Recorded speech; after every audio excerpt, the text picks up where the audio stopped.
Hello everyone, welcome to my channel Classes for Youth and it's me Smita. So guys, today is our 5th session, right? And हम लोग का geometry session चल रहा था, may be ये हम लोग का सेकेंड लास्ट सेशन है. So in the previous video, I have told you about the similarity of triangles, right? So same topic आज हम लोग को कंटिन्यू करना है. उस दिन मैंने आपको बताया था कि जब दो ट्रायंगल आपस में सिमिलर होते हैं तो उनके एंगल्स इक्वल होते हैं, बट जो उनकी साइड्स का रेशियो होता है वो आपस में इक्वल होता है. ठीक है, देखिए मैं आपको एक बार रिवाइज करवा देती हूँ. अगर हमारे ये दो ट्रायंगल हैं A B C and D E F, ठीक, अगर ये एंगल, देखिए ये एंगल, और एक और बात, अगर किसी भी ट्रायंगल के दो एंगल आपस में सिमिलर होंगे तो जो तीसरा एंगल होगा वो अपने आप ही सिमिलर हो जाता है. ठीक है, तो this angle should be similar to this angle and this angle should be similar to this and this one to this. Okay, और देखिए अगर ये साइड और ये साइड आपस में सिमिलर है तो इसके जस्ट सामने वाली लाइन और इसके जस्ट सामने वाली लाइन का रेशियो आपस में इक्वल होगा. इस वाले एंगल के जस्ट सामने वाली लाइन, इस वाले एंगल के जस्ट सामने वाली लाइन का रेशियो इक्वल होगा. ए के जस्ट सामने वाली लाइन बी सी, डी के जस्ट सामने वाली लाइन ई एफ का रेशियो आपस में इक्वल होगा. ठीक है, अभी तक मैंने आपको प्रीवियस क्लास में इतना ही समझाया था, इसी के बेस पर एक दो क्वेश्चन कराए थे. आज मैं जो आपको स्टार्ट कराने जा रही हूँ उसमें होगा कि area of triangle 1 upon area of triangle 2 should be equal to the ratios of their sides, square of their sides. देखिए सपोज करिए यही वाला क्वेश्चन ले लेते हैं. अगर मान लीजिए इसका इन दोनों का अगर हम लोग को एरिया गिवन है, मान लीजिए इसका एरिया गिवन है 6 और इसका एरिया गिवन है 3. ठीक है, और इसका मान लीजिए हम लोग को कैलकुलेशन करना है तो इसको हम लोग ले लेंगे area of triangle A B C upon area of triangle D E F equal to side A B upon D E का square is equals to A C upon D F, A C upon D F का square equal to B C upon E F का square, B C upon E F का square. ये ठीक, आज इस basis पे हम लोग क्वेश्चंस करेंगे. इस बेसिस पे क्वेश्चंस आते भी हैं, पूछे भी जाते हैं. ठीक है, तो हम लोग अपना नेक्स्ट पहला क्वेश्चन लेने जा रहे हैं जो कि बहुत ही ईजी वे में आपको एक्सप्लेन करूँगी मैं, और काफ़ी स्कोरिंग होता है ज्योमेट्री चैप्टर. अगर आपको इजीली समझ आ जाता है तो वेल एंड गुड, अदरवाइज़ आप एक दो बार वीडियो ज़रूर देखें, आपको बहुत अच्छे से समझ आ जाएगा. पहले मुझे भी नहीं समझ आता था, मैं भी इसे बहुत ही बेकार चैप्टर समझती थी, बट जैसे जैसे मैंने इसे प्रैक्टिस में लाना शुरू किया वैसे वैसे ये चैप्टर मुझे बहुत ही इंटरेस्टिंग लगने लगा है और इसके काफ़ी क्वेश्चंस पूछे भी जाते हैं. ये भी मैंने प्रीवियस ईयर में देखा है. और आप लोग को पता ही होगा कि हम लोग की यूपी टेट 2021 की डेट्स भी आ गई हैं. जुलाई में हम लोग का एग्ज़ाम है और इसकी फॉर्म फिलिंग भी स्टार्ट हो जाएगी मई में. तो हम लोग के पास अभी टाइम काफ़ी है, हम लोग का सिलेबस कंप्लीट हो जाएगा टाइम टू टाइम, और प्रीवियस ईयर भी मैं आपको करवा दूंगी. तो इस बेसिस पे हम क्वेश्चंस देखते हैं. देखिए ये क्वेश्चन देखिए, in a triangle A B C a line is drawn parallel to B C that is D E in such a way that is divide the triangle in two equal areas, find DE ratio BD. ठीक है, तो देखिए हम लोग को एक triangle given है, मतलब हम लोग को इस क्वेश्चन के बेस पे पहले डायग्राम बनाना है. ये हम सपोज कर लीजिए ए बी सी हम लोग का ट्रायंगल है. ठीक है, अब इसमें क्या कह रहा है कि बी सी के पैरेलल एक लाइन दी है जो है डी और ई, डी एंड ई. ठीक है, that divide triangles into two equal areas. ये जो लाइन है डी ई वो पूरे ट्राइंगल को दो इक्वल एरियाज में डिवाइड कर रही है. ठीक है, और हम लोग को रेशियो फाइंड करना है ए डी बी डी का. ठीक है, इस वाले पोर्शन का हम लोग को रेशियो फाइंड करना है. ठीक है। अब इसका एरिया तो हम लोग को गिवन नहीं है, बट इतना गिवन है कि ये 2 इक्वल एरियाज में डिवाइड कर रहा है। एक ट्राइंगल को ये जो लाइन है एक ट्राइंगल को 2 इक्वल एरियाज में डिवाइड कर रही है।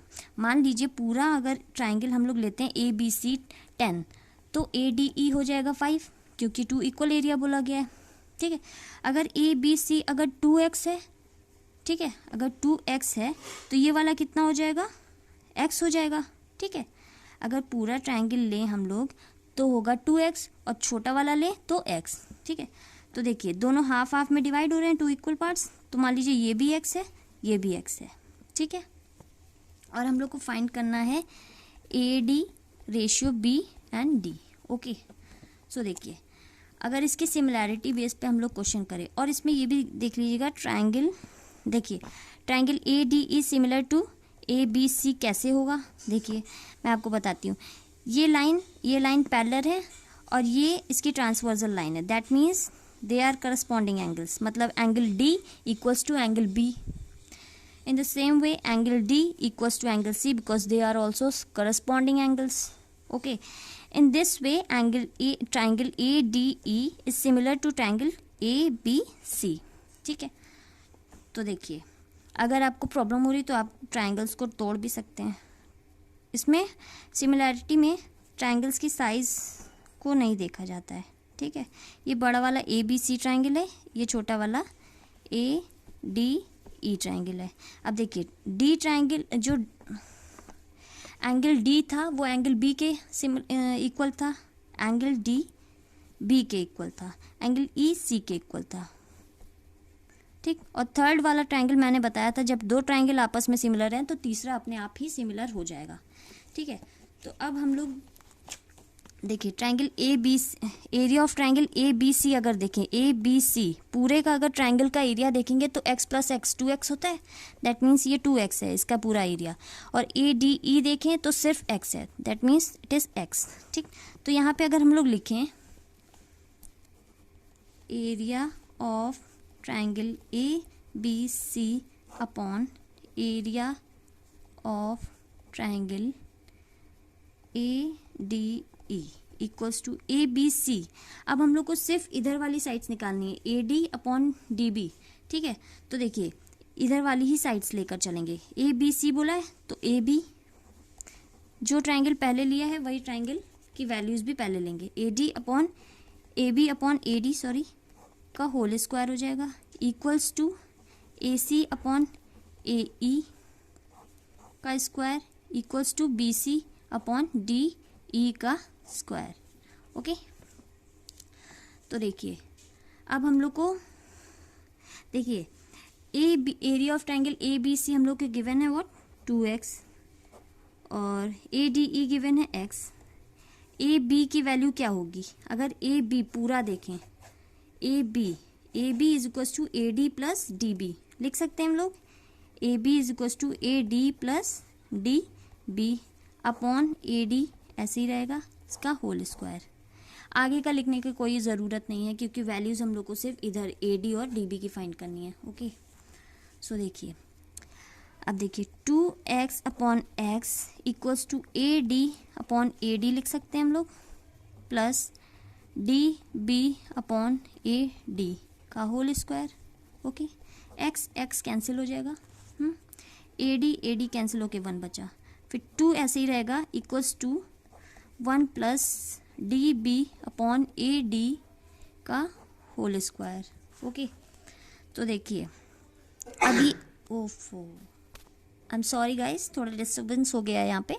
सो देखिए ये जब इधर स्क्वायर लगा है तो ये इक्वल टू के इधर आके ये हम लोग का स्क्वायर रूट में हो जाएगा, ठीक है। तो ये 2 स्क्वायर रूट में हो गया, 1 प्लस DB अपॉन AD हो गया, ठीक है। अब ये प्लस में था, इधर आके माइनस हो जाएगा, तो root 2 minus 1 equals to DB upon AD, ठीक है। इसके नीचे कुछ नहीं तो 1 लगा सकते हैं। देखिए हम लोग के पास दोनों वैल्यूज़ आ गई, हम लोग से पूछा क्या गया है, पूछा है AD ratio BD, AD ratio BD पूछा गया था। AD मीन्स AD की वैल्यू 1 आई है, रेशियो BD की वैल्यू क्या आई है आपकी, √2 - 1, ठीक है। यही हो गया हम लोग का आंसर। यही चीज़ हम लोग से पूछी भी गई थी। समझ आ गया आपको कि एक बार और आपको एक्सप्लेन कर देती हूँ। देखिए यहाँ पे एक ट्राइंगल है, ठीक है, उसमें एक लाइन गिवन है जो हम लोग को मिड लाइन गिवन है जो कि एक ट्राइंगल को 2 इक्वल पार्ट्स में डिवाइड करती है। ओके, और मान लीजिए यहाँ पे वैल्यूज हम लोग को गिवन नहीं है, तो मान लीजिए पूरे ट्राइंगल्स की जो वैल्यू है वो हमने ले ली 2x। तो अगर ये लाइन ट्राइंगल को 2 इक्वल पार्ट्स में डिवाइड करिए, that means triangle 1 is x and another triangle also should be x। Okay, तो अगर आपको ऐसे नहीं समझ आ रहा है तो आप इसको ट्राइंगल्स को डिवाइड कर लीजिए, अलग अलग पार्ट्स में लिख कर देख लीजिए, तो वो आपको इजी लगेगा, है ना, आपको इजीली कैलकुलेशन करने में आसानी पड़ेगी। सो बस मैंने वैल्यूज़ पुट कर दी हैं, फॉर्मूला पुट कर दिया मतलब, ठीक है। Area of triangle A B C पहले लिया है तो ए बी सी वाली वैल्यूज़ ऊपर रहेंगी, ए डी ई अगर आप पहले लेते तो वो वैल्यूज़ पहले रहती, ठीक है। सो बस उसी के अकॉर्डिंग ये कैलकुलेशन करी है, आप एक बार देख लीजिएगा, ठीक है। आपको कोई भी चीज़ ना समझ आए तो मुझसे आप कमेंट सेक्शन में पूछ लीजिएगा, मैं आपको एक्सप्लेन कर दूंगी, ठीक है। सो आई होप आपको ये क्वेश्चन समझ आ गया होगा। सो मैं एक और क्वेश्चन आपको कराती हूँ। अब देखिए ये वाला क्वेश्चन, देखिए प्रीवियस वाला जो क्वेश्चन था उसमें हम लोग को ट्राइंगल्स की एरिया की वैल्यू नहीं गिवन थी, बट इस क्वेश्चन में हमें ट्राइंगल के एरिया की वैल्यू भी गिवन है। देखिए इन अ सॉरी ये 2 बार लिख दिया है। In a triangle ABC, a line is drawn parallel to BC that is DE. Same चीज़, एक ट्राइंगल है, ठीक है, ABC, ठीक है, a line is drawn parallel to BC that is D and E. Okay. In such a way that area of triangle ADE का जो area है, एरिया ऑफ ट्राइंगल ADE का ratio area of quadrilateral DBCE ये एक quadrilateral ही तो है, इसके हम लोग को DBCE के रेशियो के इक्वल गिवन है। रेशियो जो है 16:33। डैट मीन्स ADE की जो वैल्यू गिवन है वो 16 हो जाएगी और DECB की वैल्यू जो गिवन है 33 हो जाएगी। तो अगर हम लोग पूरे ABC की वैल्यू देखें तो कितना होगा, इसका सम ही तो होगा 49, मतलब कि पूरे ट्रायंगल का एरिया हो जाएगा, ठीक है, होगा कि नहीं। सो इसको भी हम लोग सेम मेथड से कैलकुलेट करते हैं। देखिए area of triangle ABC upon area of triangle ADE equals to, अब देखिए इधर क्या फाइंड करना है पहले हम लोग देख लेते हैं। Find AD and BD, AD BD, ठीक, इधर की चीज़ें फाइंड करनी है तो पूरा लिखने की ज़रूरत नहीं है, बस जो रिक्वायरमेंट है वही लिखेंगे हम लोग। तो ABC का अगर देखें तो ABC तो AB अपॉन AD हो जाएगा, इसका whole square. AC upon EC का whole square, BC upon DE का होल स्क्वायर, ठीक है। अब देखिए ये लाइन पैरेलल है आपस में, that means angle D should be equals to angle B, angle E should be equals to angle E और A कॉमन है, ठीक है। तो देखिए इसमें देखते हैं। अब देखिए ABC का एरिया अगर देखें तो वो अभी हम लोग ने ऐड करके निकाला है 49 हो जाएगा। ADE का वैल्यू हम लोग को गिवन है, that is 16 is equals to line AB। अगर हम लोग AB को देखें तो AB को हम लोग लिख सकते हैं AD प्लस DB, तो बस वही चीज़ लिखेंगे AD plus DB upon AD as it is लिखा रहेगा, इसका स्क्वायर, ठीक है। अब अगर जब ये स्क्वायर हटेगा तो इधर आके स्क्वायर रूट लग जाएगा, 49 upon 16 is equals to AD upon AD plus DB upon AD। अब देखिए स्क्वायर रूट हटेगा तो इसकी वैल्यूज आ जाएंगी 7 upon 4, AD cancel, that means 1 plus DB upon AD। अब ये 1 इधर माइनस में आ जाएगा, 7/4 - 1 is equals to DB upon AD, ठीक है, तो देखिए अब इसको सॉल्व करेंगे तो आएगा 3/4 इज इक्वल्स टू DB/AD। आ गया। आपसे पूछा भी यही गया था AD और BD का रेशियो, AD रेशियो BD। तो AD की वैल्यू आपकी कितनी है 4, BD की वैल्यू आपकी कितनी 3। यही आपका आंसर हो गया। ठीक है, इजी है, सिंपल। एक बार और देख लीजिए आप लोग क्वेश्चन को। एक आपको ट्राइंगल गिवन था ABC, ट्राइंगल छोटे वाले ट्राइंगल ADE की वैल्यू 16 गिवन थी, क्वाड्रिलेटर की वैल्यू 33 गिवन थी। दोनों को ऐड कर दिया तो पूरे ट्राइंगल की वैल्यू मिल गई जो है 49। आपने इस वैल्यू को पुट किया ट्राइंगल ABC/ADE, इसके साइड्स के रेशियो के इक्वल रख दिया, साइड्स के रेशियो के स्क्वायर के इक्वल रख दिया, वैल्यूज पुट कर दी, आपका आंसर आ गया। ठीक है, इजी। बस ऐसे ही क्वेश्चंस आप प्रैक्टिस करते रहेंगे तो आपको जल्दी से जितनी ज़्यादा आप प्रैक्टिस करेंगे उतनी अच्छी आपकी कैलकुलेशन होती जाएगी। ठीक है, तो आपको अपनी कैलकुलेशन स्किल अच्छे करने के लिए आपको बार बार वैसे ही क्वेश्चंस प्रैक्टिस करते रहना चाहिए। सो यहाँ पे हम लोग के ये टॉपिक ख़त्म होता है जो है सिमिलैरिटी। ठीक है, तो ऑलमोस्ट हम लोग का ज्योमेट्री चैप्टर ओवर हो गया है, बट एक टॉपिक और बचा है जो है सर्कल्स। सर्कल्स बहुत ही छोटा टॉपिक है अगर हम लोग देखें टेट पॉइंट ऑफ व्यू से। तो मैं आपको थोड़ी बहुत चीज़ें आज बता देती हूँ सर्कल्स की, और कल छोटी मोटी चीज़ें जो इसकी मिसलेनियस पार्ट बचेगा वो बताऊँगी। उसके बाद हम लोग का ये चैप्टर ख़त्म हो जाएगा, और उसके बाद हम लोग स्टार्ट करेंगे नेक्स्ट चैप्टर जो होगा नंबर सिस्टम। ओके, सो देखिए मैं आपको नेक्स्ट जो स्टार्ट करने जा रही हूँ वो है सर्कल्स। देखिए ये है हमारा एक सर्कल है। ठीक है, अब सर्कल के सेंटर से जो टच करके कंप्लीट लाइन जो जाती है वो होती है डायमीटर। ओके, सेंटर से सर्कम तक जो लाइन जाती है मीन्स हाफ ऑफ डायमीटर जो होती है उसे बोलते हैं रेडियस। ठीक है, और we can say D is equals to 2R means diameter जो होती है, diameter is equals to 2R। ठीक है, अगर आप इसको और इसको ऐड करेंगे तो पूरी एक कंप्लीट डायमीटर मिल जाएगी।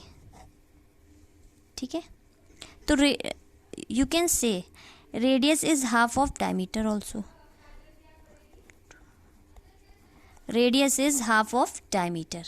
ओके, और कुछ चीज़ें बताती हूँ। मान लीजिए ये सर्कल है, इसमें एक कॉर्ड गिवन है।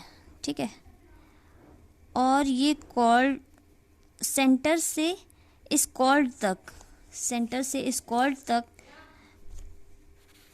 देखिए, सेंटर से कॉर्ड तक जो लाइन जाती है वो हो जाती है 90 डिग्री की बनती है। ठीक है, और वो इस कॉर्ड को 2 इक्वल पार्ट्स में डिवाइड करती है। डैट मीन्स ये आपका बन जाएगा मिड पॉइंट। मान लीजिए ये है S और ये है P, तो ये हो जाएगा पॉइंट M जो होगा मिड पॉइंट। मान लीजिए इस पूरी की वैल्यू गिवन है 10, तो अगर ये परपेंडिकुलर है, ड्रॉ हो रहा है सेंटर से, तो ये इसकी वैल्यू हो जाएगी 5 और इसकी वैल्यू हो जाएगी 5, और इस सेंटर से यहाँ तक जो लाइन ड्रॉ हो जाएगी मतलब तो आपकी हो जाएगी रेडियस। ठीक है, कुछ क्वेश्चंस में आपको ये भी गिवन होगा, मतलब ऐसे क्वेश्चंस भी पूछे जाते हैं, बहुत ही सिंपल होता है ये।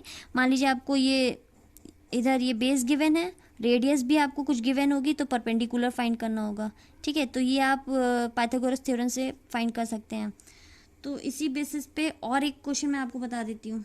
तो देखिए इस केस में क्या हो जाएगा, OM परपेंडिकुलर टू SP हो जाएगा। पहली बात तो ये हो गई। और अगर आपसे कह दिया जाए कि ये मिड पॉइंट है, आपको SP गिवन है कॉल्ड, और उस पर ये OM नहीं गिवन है, सिर्फ बोल दिया गया M इज़ मिड पॉइंट, तो ये आपको अंडरस्टूड होगा कि ये जो आप सेंटर से कॉर्ड तक जो लाइन ड्रॉ करेंगे वो इसकी परपेंडिकुलर होगी, और वही मिड पॉइंट इस कंप्लीट कॉर्ड को 2 इक्वल पार्ट्स में डिवाइड करेगा। ठीक है, ये अंडरस्टूड है। तो इसी के बेस पे एक और क्वेश्चन हम लोग लेकर चलते हैं आज। तो इसका मैं आपको एक ही क्वेश्चन बताऊंगी, बाकी सर्कल की जितनी भी प्रॉपर्टीज़ बची हैं वो मैं आपको कल करवा दूंगी। उसके बाद 2-3 मिसलेनियस पॉइंट्स होंगे जो मुझे आपको बताने हैं, वो मैं बता दूंगी, फिर ये चैप्टर हम लोग का ख़त्म हो जाएगा। तो देखिए इस पर एक और क्वेश्चन मैं करा देती हूँ, एक क्वेश्चन कराती हूँ। See in this question, in a circle 2 chords are given whose length are 6 centimetre and 8 centimetre. अभी जो मैंने आपको क्वेश्चन बताया उसमें सिर्फ एक ही कॉर्ड थी, बस इस क्वेश्चन में बोल रहा है कि एक सर्कल है जिसमें 2 कॉर्ड गिवन है which are on the opposite direction on the कर्टल of circle of a radius 5 centimetre. ठीक है, तो ये देखिए 2 कॉर्ड आपको गिवन है। मान लीजिए ये 2 कॉर्ड है, पहली वाली ले लीजिए 6 सेंटीमीटर, ये आपकी हो गई 6 सेंटीमीटर कॉर्ड, और ये वाली हो गई आपकी 8 सेंटीमीटर पूरी कॉर्ड। ठीक है, अब कह रहा है कि कार्टर of the circle of radius 5 centimetre. मान लीजिए ये आपका सेंटर है। ठीक है, तो इससे यहाँ तक जो आपकी ड्रॉ होगी ये आपकी हो जाएगी 5 सेंटीमीटर की रेडियस, और ये भी आपकी हो गई 5 सेंटीमीटर की रेडियस। अब इससे जो कॉर्ड तक जो ड्रॉ होता है वो होता है परपेंडिकुलर, जो आपकी कॉर्ड को डिवाइड करता है 2 इक्वल पार्ट्स में, sorry. So that means this is 4 and 4। ठीक है, अब इसका नाम हम ले लेते हैं, ये हो गया O, ये S, ये P। ठीक है, ये हो जाएगा T, और इसको मैं ले लेती हूँ R and M। और ये भी हम लोग का सेंटर से कॉर्ड तक अगर जाएगा तो this should be divide this line into 2 equal parts also because it is also perpendicular to RM। ठीक है, इसको ले लीजिए X। ठीक है, ओके। तो अगर मैं आपको फाइंड क्या करना है देख लीजिए इस क्वेश्चन में। पहले तो find the distance of the length between both chord. ये दोनों हम लोग की कॉर्ड है, इनके बीच का हम लोग को लेंथ फाइंड करना है। दैट मीन्स ये और ये फाइंड करना है। तो अगर हम इसकी वैल्यू फाइंड कर ले, इसकी वैल्यू फाइंड कर दे, दोनों को ऐड कर दे तो हमें ये कंप्लीट मिल जाएगा। ठीक है, तो अब हम पहले ट्राइंगल लेते हैं ये वाला TOP। ठीक है, अगर TOP को देखते हैं तो देखिए बेस गिवन है, हाइपोटेन्यूज गिवन है, परपेंडिकुलर फाइंड करना है। तो इसका फॉर्मूला होता है hypotenuse is equals to base square plus perpendicular का स्क्वायर। ठीक है, H की वैल्यू आपको गिवन है 5, दैट मीन्स 25 हो जाएगी। बेस आपको गिवन है 4, दैट मीन्स 16 हो जाएगा। P आपको गिवन नहीं है तो वो P स्क्वायर आप ऐसे ही लिख देंगे। ठीक है, सो ये इधर आके माइनस में हो जाएगा। 25 minus 16 is equals to P square. तो 25 माइनस 16 आप करेंगे तो आपको आंसर आएगा 9। ठीक है, अब ये स्क्वायर हटेगा तो ये रूट लग जाएगा, is equals to P। That means P की वैल्यू आपकी आ गई 3। ठीक है, तो ये वाली जो आपकी वैल्यू परपेंडिकुलर, ठीक है, P4 परपेंडिकुलर है, कंफ्यूज मत होइएगा। इसकी वैल्यू आपको गिवन है, मतलब मिल गई 3 सेंटीमीटर। ठीक है, अब आप देखिए ट्राइंगल XOM में देखिए, तो देखिए सेम फॉर्मूला रहेगा। मैं लिख देती हूँ H square is equals to B square plus P square. Hypotenuse यहाँ पे 5 गिवन है तो 25 हो जाएगा। बेस आपको कितना गिवन है, ये 6 था तो ये 3 हो जाएगा और ये भी 3 हो जाएगा। तो 3 3 ज़ा 9 is equals plus P square. 25 minus 9 करेंगे कितना मिलेगा आपको, P स्क्वायर। ठीक है, 25 माइनस 9 करेंगे तो मिल गया आपको 16 इज इक्वल्स टू P। ये रूट स्क्वायर लगा है तो इधर आके रूट लग जाएगा, तो ये वैल्यू आपकी हो गई P की value. P means perpendicular, perpendicular कौन से ट्राइंगल का, XOM का। तो ये वैल्यू मिल गई आपको 4। ठीक, XO की वैल्यू मिली 4, OT की वैल्यू मिली 3। अब इन दोनों को अगर आप ऐड कर दे तो ये हो जाएगा 7। बस आपसे यही पूछा गया था कि फाइंड द डिस्टेंस और लेंथ बिटवीन बोथ कॉर्ड्स। ठीक, ये 2 कॉर्ड थी, इनके बीच का आपसे डिस्टेंस पूछा गया था जो कि आ गया 7 सेंटीमीटर। ठीक है, आई होप आपको ये क्वेश्चन समझ आ गया होगा। ठीक है, मैं एक बार और आपको एक्सप्लेन कर देती हूँ। देखिए एक आपको सर्कल गिवन था, ठीक है, जिसमें 2 कॉर्ड्स गिवन थी जिनकी वैल्यू थी 6 सेंटीमीटर एंड 8 सेंटीमीटर। बस यही आपको गिवन था। ठीक, अब सेंटर से रेडियस गिवन था आपका 5 सेंटीमीटर। तो सेंटर से यहाँ तक आपने लाइन ड्रॉ करी जो है रेडियस 5 सेंटीमीटर। तो आपको हाइपोटेन्यूज गिवन है, बेस गिवन है, परपेंडिकुलर गिवन था, तो वो आपने फाइंड किया। सेम चीज़ इसमें भी वही हुई, दोनों परपेंडिकुलर्स फाइंड करके ऐड कर दिया तो आपको टोटल डिस्टेंस मिल गई। काहे की डिस्टेंस थी वो, हम लोग के कॉर्ड्स की डिस्टेंस थी। ठीक है, तो बस आपसे यही क्वेश्चन में पूछा गया था। तो ये था आज का हमारा सेशन, जो था पहला, मतलब जो पहले हम लोग ने क्वेश्चन किया था वो था सिमिलैरिटी पे, जो कि area of triangle 1 upon area of triangle 2 equals to उनके साइड्स के रेशियो का स्क्वायर के बराबर था। ठीक है, उस बेसिस पे कराया था। और ये था सर्कल का क्वेश्चन। इसका एक क्वेश्चन मैं, एक दो क्वेश्चन और कराऊंगी अभी, और इसकी कुछ प्रॉपर्टीज़ भी बतानी है, वो भी मैं बताऊंगी। उसके बाद आपका स्टार्ट करूंगी नेक्स्ट चैप्टर जो है नंबर सिस्टम। अगर आप मेरे चैनल में नए हैं तो आपको पहले के वीडियोस देखना ज़रूरी है, तभी आपको ये वाले वीडियोस समझ आएंगे, क्योंकि बीच से कोई भी चैप्टर समझ नहीं आता है। बीच से स्टार्ट करने के लिए आपको फालतू टाइम वेस्ट होगा, इससे अच्छा आप पहले का वीडियो देखें ताकि आपको ये सब चीज़ें भी ईजी लगने लगे। अगर आपको मेरा चैनल अच्छा लग रहा है तो प्लीज़ अपने दोस्तों में शेयर करें, सब्सक्राइब करें, प्रेस करें बेल आइकन को, और लाइक करें, कमेंट करें। आपको कोई प्रॉब्लम हो तो आप कमेंट सेक्शन में मुझे बता सकते हैं। Thank you for watching, have a good luck.